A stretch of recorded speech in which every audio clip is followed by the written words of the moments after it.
18 juin 1900. Comme Jésus persistait à ne pas venir, j'ai essayé de méditer sur le mystère de la flagellation. Pendant que je le faisais, il s'est montré très blessé et tout ensanglanté.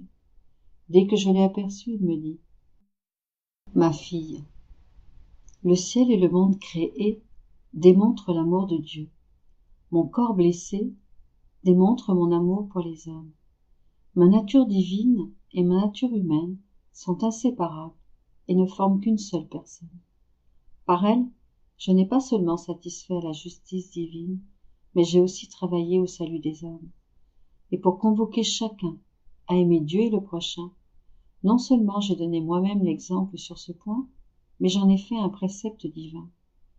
Mes plaies et mon sang enseignent à chacun le chemin de l'amour et le devoir pour tous de se préoccuper du salut des autres. Puis d'un air attristé, il ajouta « L'amour est pour moi un tyran sans pitié. Pour le satisfaire, non seulement j'ai vécu toute ma vie mortelle en de continuels sacrifices, jusqu'à mourir sur la croix, mais je me suis donné comme victime perpétuelle dans le sacrement de l'Eucharistie. De plus, j'ai fait appel à quelques-uns de mes enfants bien-aimés, dont toi-même, pour être des victimes en souffrance continuelle, pour le salut du genre humain. Ah oui, mon cœur ne trouve ni la paix, ni le repos, s'il ne se livre pas aux hommes. Cependant, l'homme me répond avec une ingratitude extrême. Ayant dit cela, il disparut.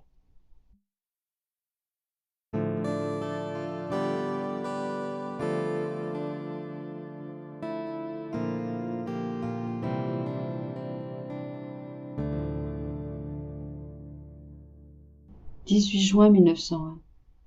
Jésus exige sa gloire de toutes les parcelles de notre être. De l'état d'union, on passe à l'état de consommation. Me trouvant dans mon état habituel, je vis mon doux Jésus brièvement. Je me suis mise à me plaindre sur mon pauvre état causé par ses absences.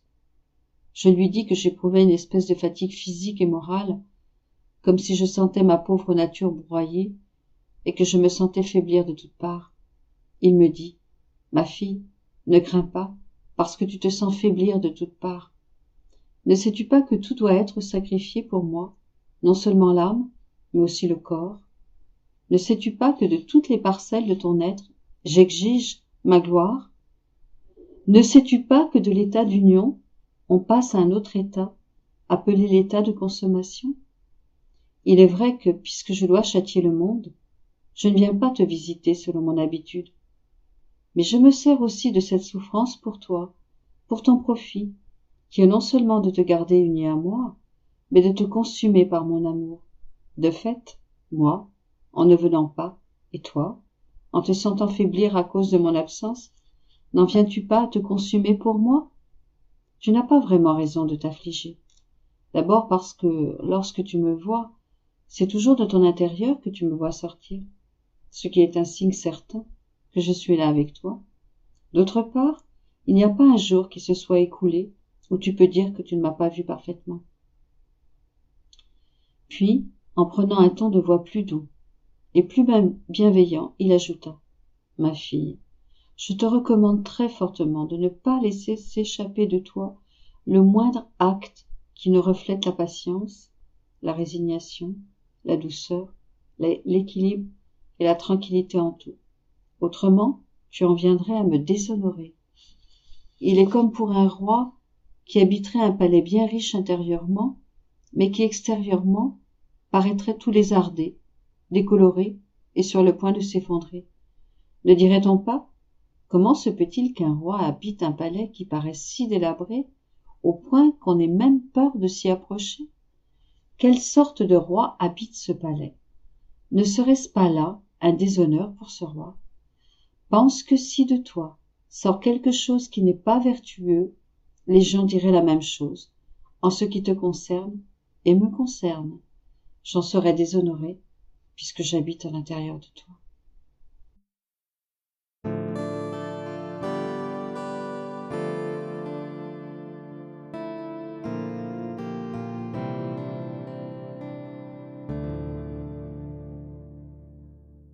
« 18 juin 1923.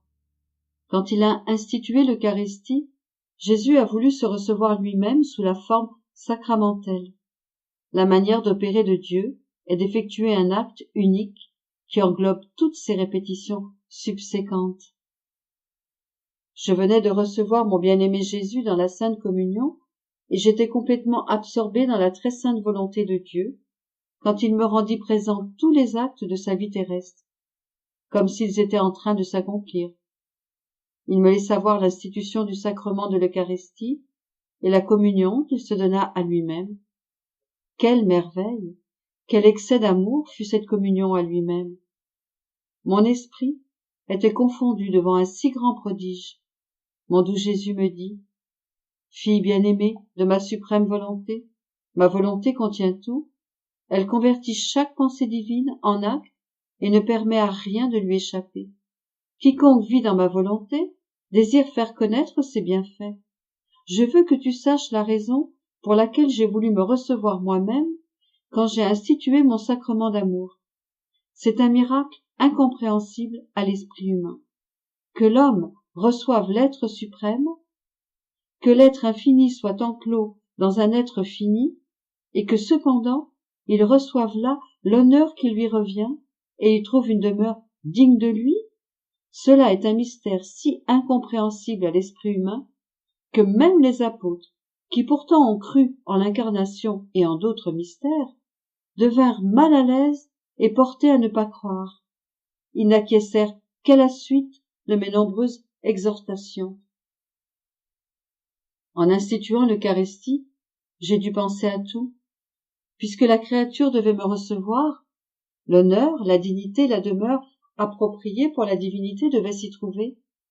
Aussi, ma fille, quand j'ai institué ce grand sacrement, ma volonté éternelle, en union avec ma volonté humaine, a rendu présente pour moi toutes les hosties consacrées qui allaient exister jusqu'à la fin des temps. Je les ai toutes regardées et consommées l'une après l'autre. J'ai vu dans chacune ma vie sacramentelle vibrante et désireuse de se donner aux créatures. Mon humanité, au nom de la famille humaine tout entière, assuma l'obligation pour tous de me recevoir et assuma en elle-même une demeure pour chaque hostie. Ma divinité, qui était inséparable de mon humanité, a entouré chaque hostie sacramentelle d'honneur, de louange et de bénédiction divine, de telle sorte que ma majesté puisse être reçue dans les cœurs avec la dignité voulue. Chaque hostie sacramentelle m'a été confiée et devint la demeure de mon humanité. Chacune fut investie du cortège des honneurs dus à ma divinité. Autrement, comment aurais-je pu descendre dans la créature? Ce fut seulement en me recevant moi-même, de cette manière, que j'ai sauvegardé ma dignité et les honneurs qui me sont dus, et que j'ai aménagé une demeure digne de ma personne. Cela m'a permis de tolérer les sacrilèges, l'indifférence, l'irrévérence et l'ingratitude des créatures. Si je ne m'étais pas ainsi reçue, je n'aurais pu descendre chez les créatures. Elles n'auraient pas eu la manière ni les moyens de me recevoir. Voilà ma façon de faire pour chacune de mes œuvres. Je réalise l'acte une fois, en lui donnant vie pour toutes les autres fois où il sera répété. Toutes les répétitions sont unies au premier acte, comme s'il s'agissait d'un seul acte. C'est de cette manière que l'omnipotence de ma volonté m'a fait embrasser tous les siècles. Elle m'a rendu présent tous les communiants et toutes les hosties sacramentelles. Je me suis reçu moi-même pour chacune. Qui aurait pu croire à un tel excès d'amour? Avant de descendre dans le cœur des créatures, je me suis reçu moi-même afin de sauvegarder mes droits divins et de pouvoir présenter ma personne aux créatures. Également, j'ai voulu investir les créatures des mêmes actes que j'ai accomplis en me recevant moi-même, leur conférant les dispositions appropriées et presque le droit de me recevoir. En entendant ces paroles de Jésus, j'étais très étonnée et au bord du doute. Jésus ajouta: « Pourquoi doutes-tu? N'est-ce pas là le travail d'un Dieu? Cet acte, quoiqu'il fût un acte unique, n'a-t-il pas entraîné tous les autres? D'ailleurs, n'en fut-il pas ainsi pour mon incarnation, pour ma vie sur la terre et pour ma passion? Je me suis incarné une seule fois, j'ai vécu une seule vie, et j'ai souffert une seule passion. Pourtant, mon incarnation, ma vie et ma passion furent pour tous, et pour chacun en particulier. Elles sont encore en action pour chaque créature, comme si, en ce moment, je m'incarnais et je souffrais ma passion. S'il n'en était pas ainsi, je n'agirais pas comme un Dieu, mais comme une créature qui, ne possédant pas un pouvoir divin, ne peut ni aller vers tous, ni se donner à tous.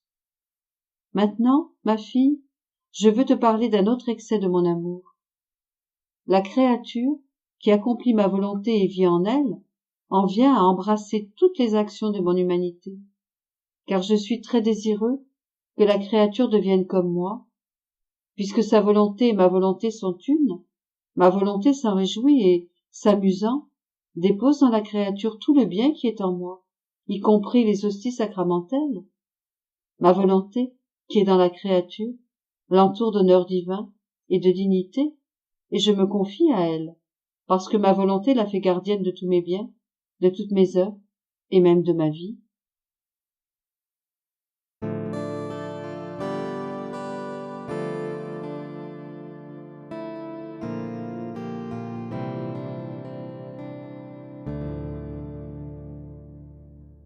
« 18 juin 1925.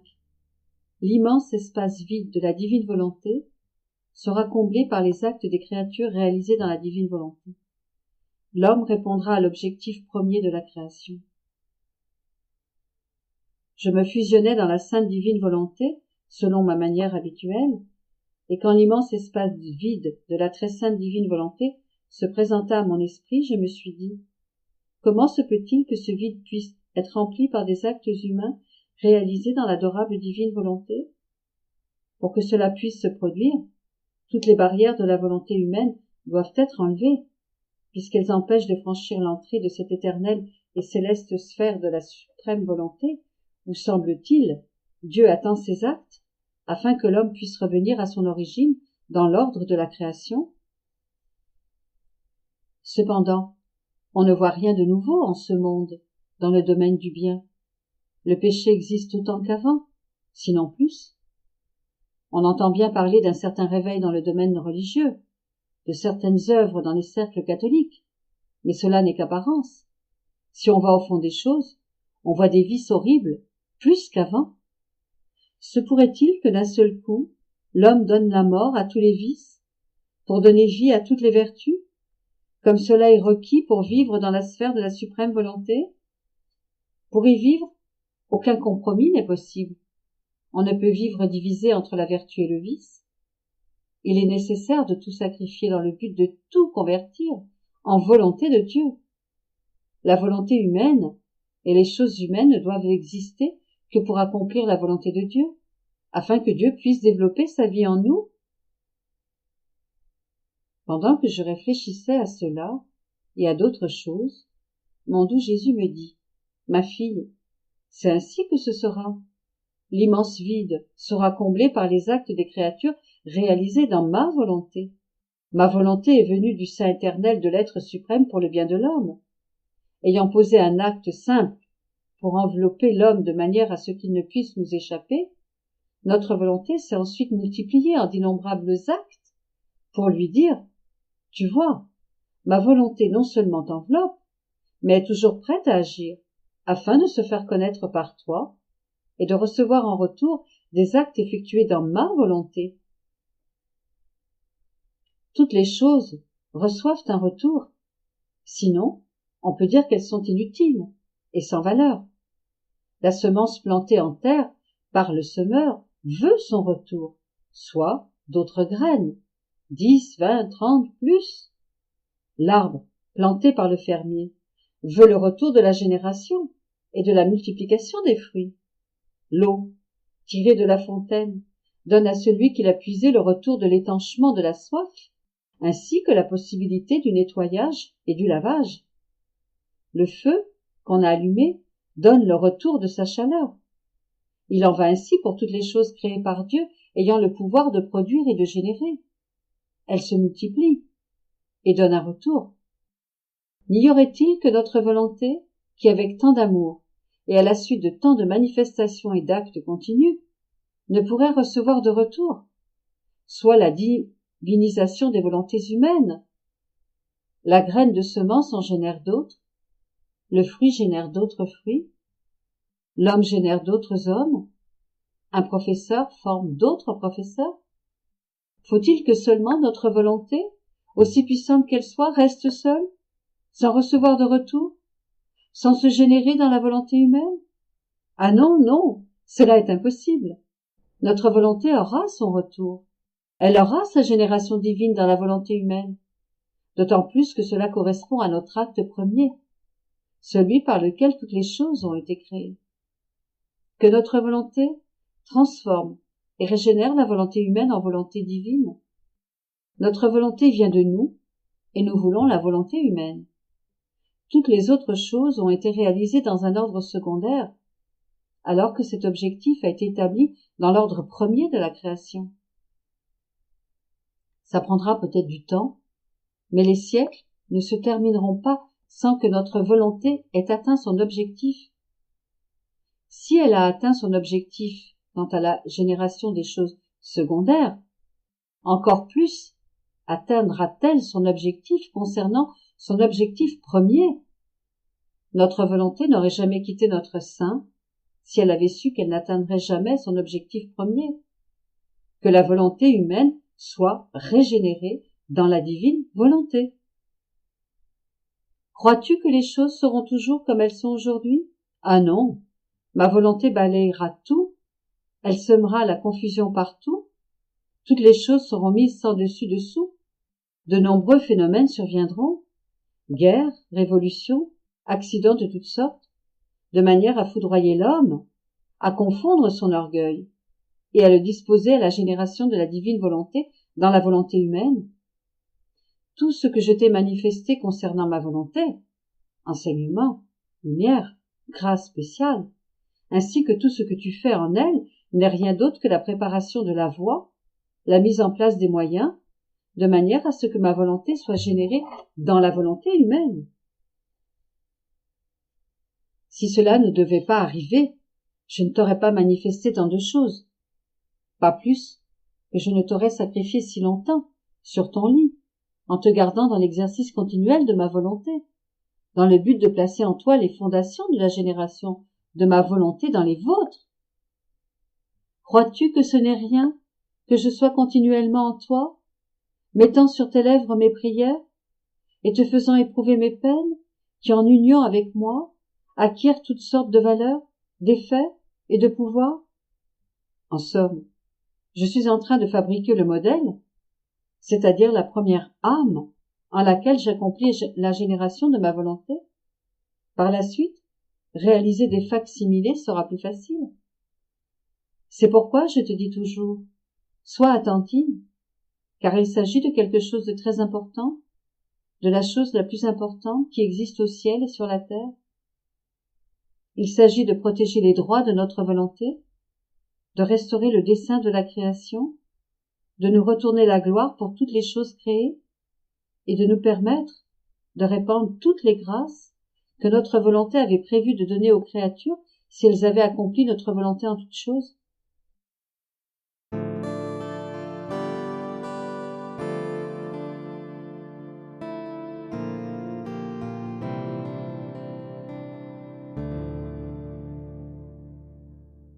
« 18 juin 1930. Toutes les choses créées appellent les créatures à accomplir la divine volonté. En créant l'homme, Dieu l'a placé à l'intérieur de ses limites divines. Mon abandon dans le fiat continue. Mon pauvre esprit suivait la création pour tenir compagnie aux actes accomplis en elle par la divine volonté. Et mon doux Jésus me dit, « Ma fille, toutes les choses créées invitent la créature à faire la divine volonté. Elles n'ont pas de voix et elles parlent.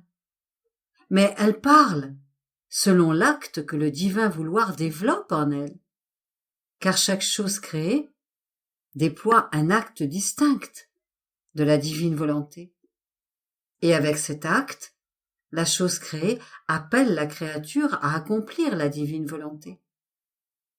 À cette fin, chaque chose créée a reçu de Dieu un délice particulier pour inviter la créature, d'une façon mystérieuse, à faire sa divine volonté. C'est ainsi que l'ordre et l'harmonie entourent la créature, de sorte que le soleil, avec sa lumière et sa chaleur, appelle la créature à accomplir la volonté de son Créateur. Caché sous les voiles de la lumière, mon divin fiat, avec insistance et sans jamais se lasser, appelle la créature à recevoir sa vie pour qu'elle soit capable de la déployer comme il la déploie dans le soleil.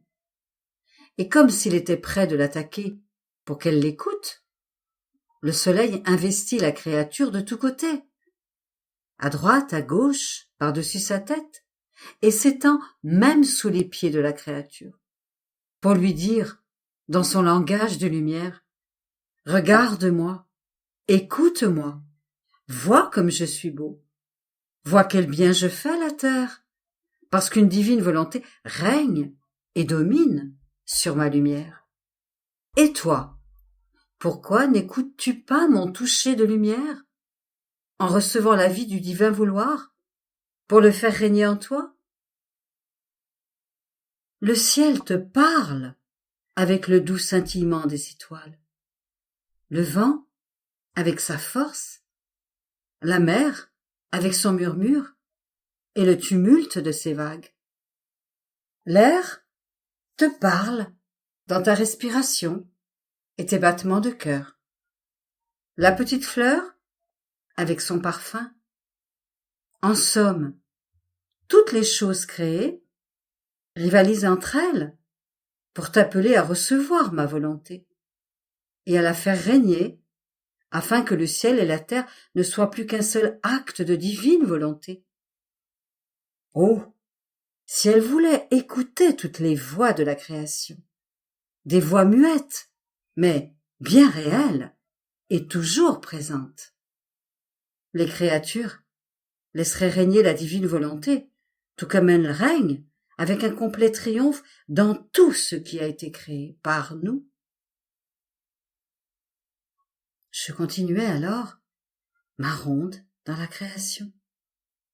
Arrivé en Éden, je suivais ce que Dieu a fait dans la création de l'homme. Mon bien-aimé Jésus me dit alors, « Ma fille, lorsque tu parviens au point de la création de l'homme, nous nous sentons blessés et nous avons devant nous la scène émouvante de sa création. Notre amour grandit, déborde et court pour chercher l'homme tel qu'il fut créé par nous. Dans son délire, notre amour veut embrasser l'homme, le serrer sur notre sein, magnifique et saint tel qu'il est sorti de nos mains créatrices. Et ne le trouvant pas, notre amour se change en délire de souffrance amoureuse et soupire après celui qu'il aime tant. Or, tu dois savoir que notre amour était tel, en créant l'homme, qu'aussitôt après sa création, nous l'avons placé dans nos divines frontières, et nous lui avons donné la volonté humaine, comme un petit atome immergé dans l'immensité de la divine volonté. La vie dans la divine volonté était donc chose innée pour l'homme, parce qu'il en était un petit atome. Notre divinité dit à l'homme, « Nous mettons à ta disposition notre divine volonté, pour que le petit atome de ta volonté humaine ressente le besoin de vivre dans l'immensité de la divine volonté, de grandir dans sa sainteté, de s'embellir dans sa beauté, et de se servir de sa lumière. » Se voyant petit, l'homme se sentait heureux de vivre dans les frontières de notre fiat et de vivre de nos divines qualités. Et nous faisions nos délices de voir ce petit atome de la volonté humaine vivre dans nos frontières infinies, sous nos soins.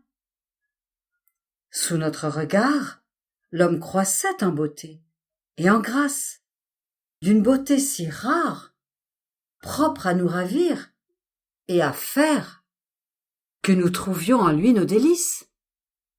Mais le bonheur de l'homme et notre joie de l'avoir créé furent brefs. Cet atome de volonté humaine n'a pas voulu vivre de la divine volonté, mais de lui-même. On peut dire que l'homme a réprimé notre volonté pour vivre de la sienne, car peu importe son désir de sortir de notre volonté, il n'a pas pu trouver le moindre espace où aller, parce qu'il n'existe pas de lieu où notre volonté ne se trouve. Par conséquent, quel que fût le désir de l'homme de ne pas vivre dans notre volonté, il n'avait nulle part où aller. Ainsi, tout en étant dans notre divin fiat, il y vivait comme s'il n'y était pas. Et il vivait volontairement de ses misères et des ténèbres que lui-même formait. C'est après cela que nous soupirons continuellement, que l'homme cesse de réprimer notre vouloir et réprime plutôt l'atome de sa propre volonté, afin qu'il puisse vivre heureux et sain, et que nous puissions trouver en lui nos délices.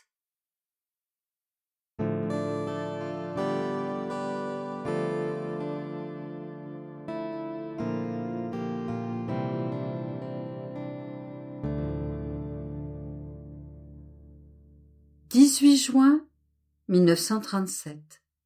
Ce que l'on obtient et ce que signifie se soumettre à la divine volonté. Échange et abandon entre la divine volonté et l'âme. Les mérites que l'on acquiert. Exutoire d'amour. Comment il existe en chaque chose créée un dépôt d'amour pour nous. Je suivais le divin vouloir dans ses actes et, oh, combien de surprises, combien de choses consolantes. On ressent tant d'amour, jusqu'à être submergé par les flammes divines. Et mon doux Jésus, voulant me faire connaître ce que signifie une soumission, un acte de plus dans le divin vouloir. Toute bonté, me dit, ma fille, si tu savais à quel point mon amour ressent le besoin extrême de se donner et de faire savoir ce qu'il déverse dans la créature, lorsqu'elle se soumet à ma volonté et devient comme notre fille pour vivre en elle, lorsqu'elle se soumet et que nous la voyons dans nos divins domaines, qui sont interminables, nous sommes ravis et nous déversons sur elle une nouvelle mer d'amour, si grande qu'elle se sent submergée et, incapable de tout contenir, elle fait don des mers d'amour qu'elle a reçues à toutes les choses créées, aux saints, aux anges, au Créateur lui-même, ainsi qu'au cœur bien disposé sur cette pauvre terre. Nous nous sentons donnés à tous, pour être aimés par tous. Quel commerce, quelles amoureuses industries. Nous nous sentons répéter nos surprises d'amour, nos échanges divins. Lorsque la créature se soumet à notre volonté pour la faire régner, elle forme en elle-même un endroit où nous laisser travailler, comme Dieu dans son petit champ. Et les prodiges, les industries d'amour que nous accomplissons sont si nombreux que les cieux eux-mêmes s'abaissent et contemplent stupéfaits ce que nous faisons dans la créature où règne notre divin fiat. Tu dois savoir que notre création n'a pas été achevée dans l'homme pour avoir été interrompue par son retrait de notre vouloir. Nous ne pouvions plus nous confier à lui, et la continuation de notre œuvre créatrice est demeurée comme suspendue. C'est pourquoi nous attendons avec impatience que la créature revienne dans les bras de notre fiat, pour le laisser régner en elle. Nous reprendrons alors la continuation de la création. Et, oh, combien de choses magnifiques nous accomplirons. Nous lui ferons des dons surprenants. Notre sagesse mettra en œuvre tout son art divin. Et combien de belles images qui nous ressemblent pourra-t-elle créer par cette divine lumière, toutes magnifiques, mais distinctes les unes des autres, en sainteté, en puissance et en beauté. Notre amour ne sera plus entravé en voyant que notre vouloir peut faire et donner tout ce qu'il veut. Et il le manifestera en donnant afin de reprendre son amour réprimé. Et comme nous serons libres de donner, ces temps seront les nôtres. Nous ferons connaître qui nous sommes, combien nous aimons les créatures, et combien elles devraient nous aimer. Nous mettrons notre amour à leur disposition, afin de pouvoir nous aimer les uns les autres, avec un seul et même amour.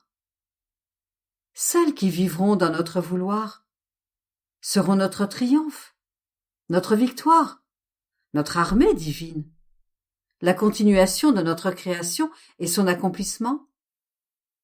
Crois-tu que ce ne soit rien pour nous de vouloir donner et de ne pas pouvoir donner?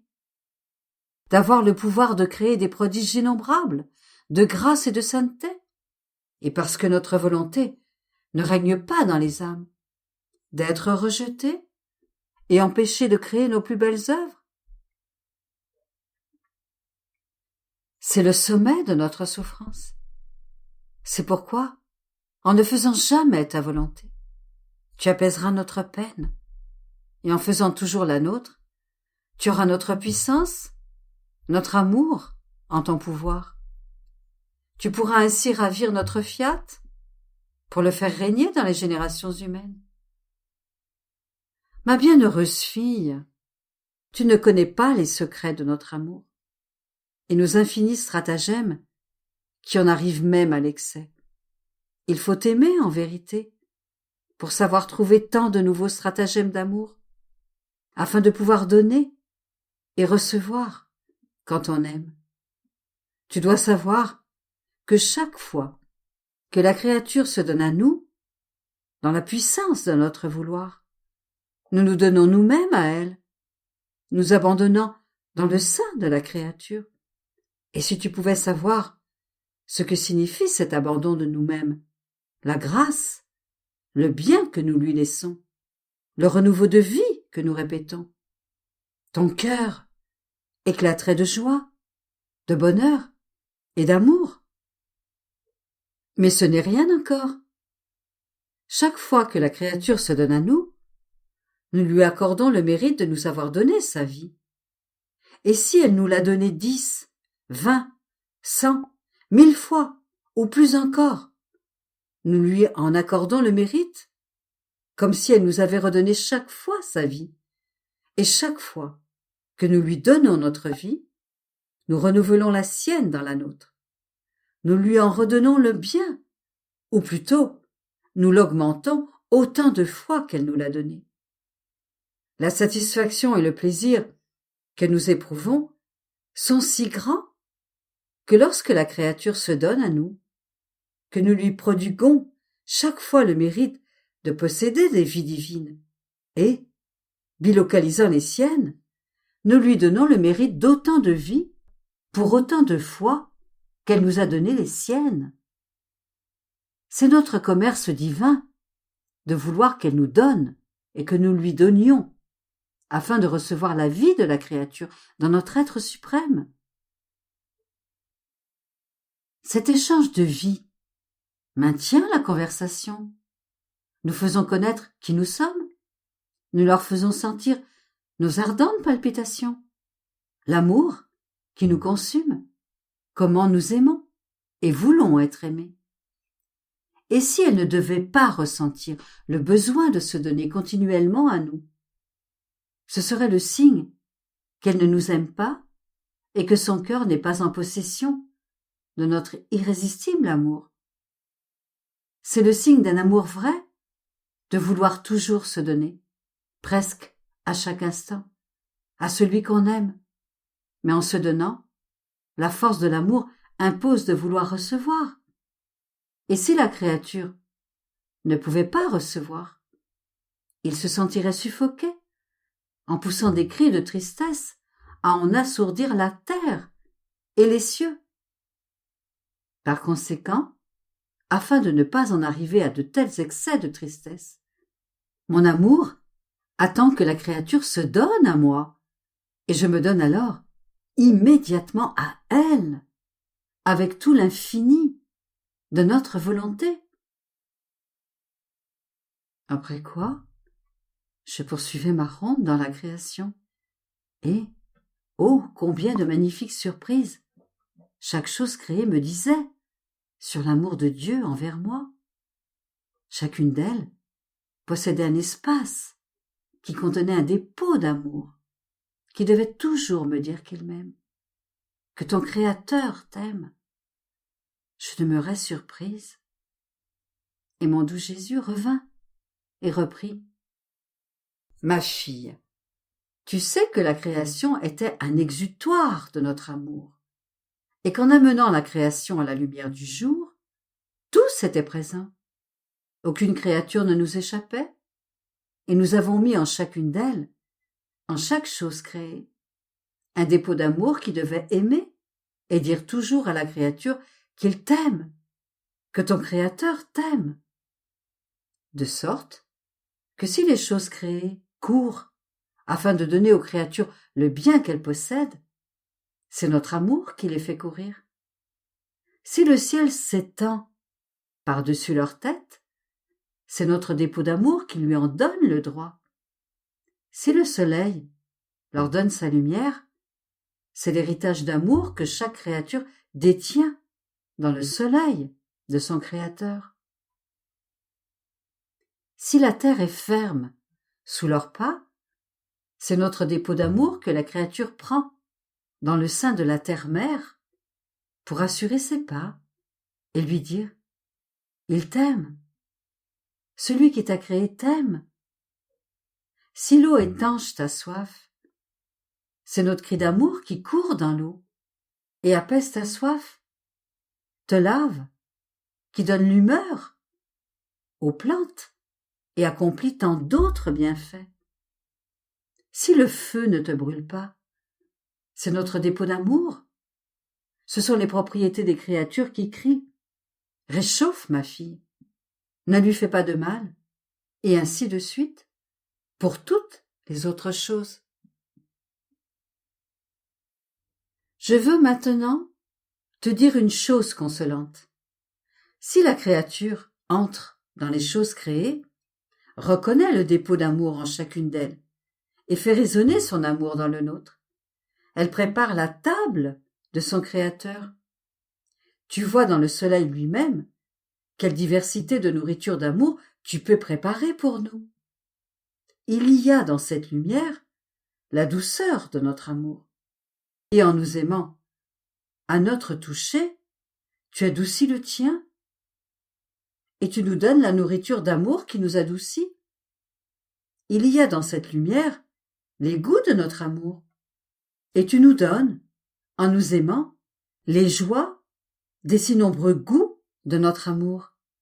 Il y a dans cette lumière notre amour fécond, l'amour qui blesse, brûle et consume, et qui, en nous aimant, acquérera la divine fécondité dans notre amour et la vertu de nous blesser, de te brûler et de te consumer pour nous.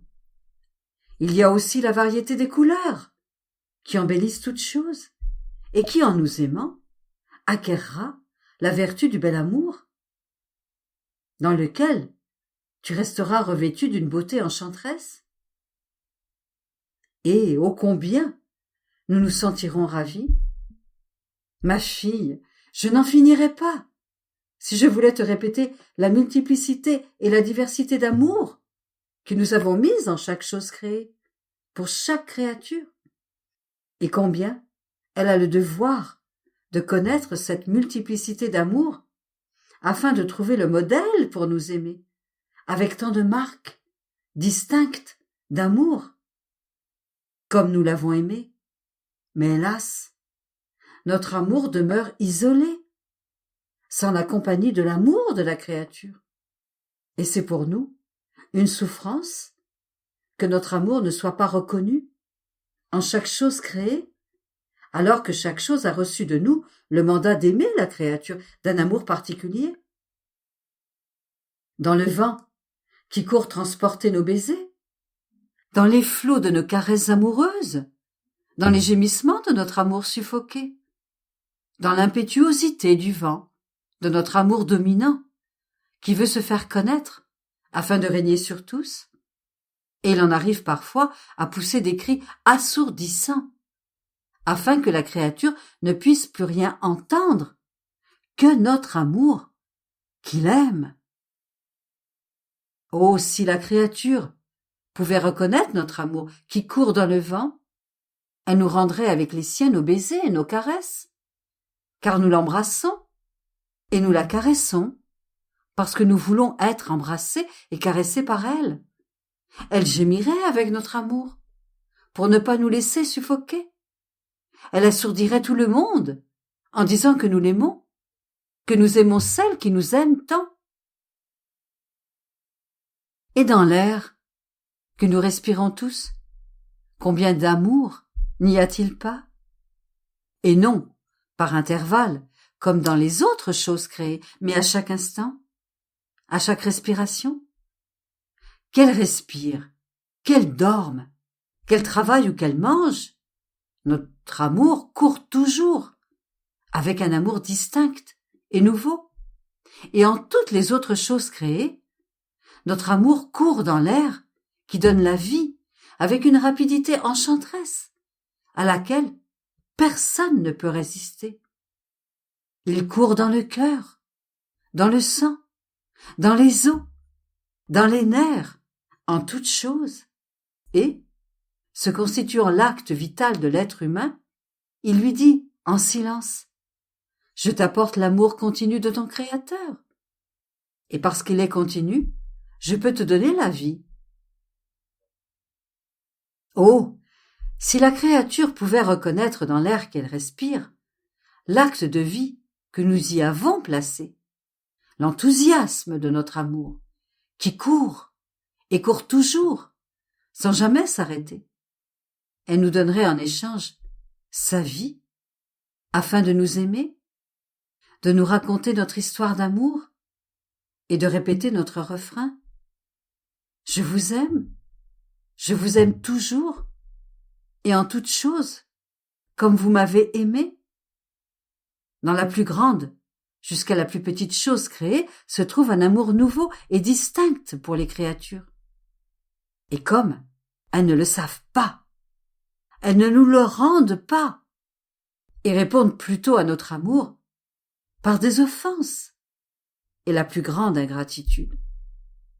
C'est pourquoi nous attendons que notre volonté soit connue et domine parmi les générations humaines, qui seront les révélatrices de notre amour. Et c'est alors que nous recommencerons à nous aimer d'un même amour. Combien nous serons heureux, et en voyant que nous sommes aimés, nous ajouterons des amours nouveaux et distincts, de sorte que notre amour ne sera plus réprimé, mais qu'il aura son exutoire d'amour et sera aimé en retour. Par conséquent, prie pour que vienne notre royaume et que vous reconnaissiez notre amour. Et si tu veux l'amour, aime-nous, car si nous ne trouvons pas l'amour dans la créature, nous ne savons quoi lui donner, ni quoi faire, car il lui manque l'endroit où mettre nos grâces et le premier élément qui forme notre vie en elle.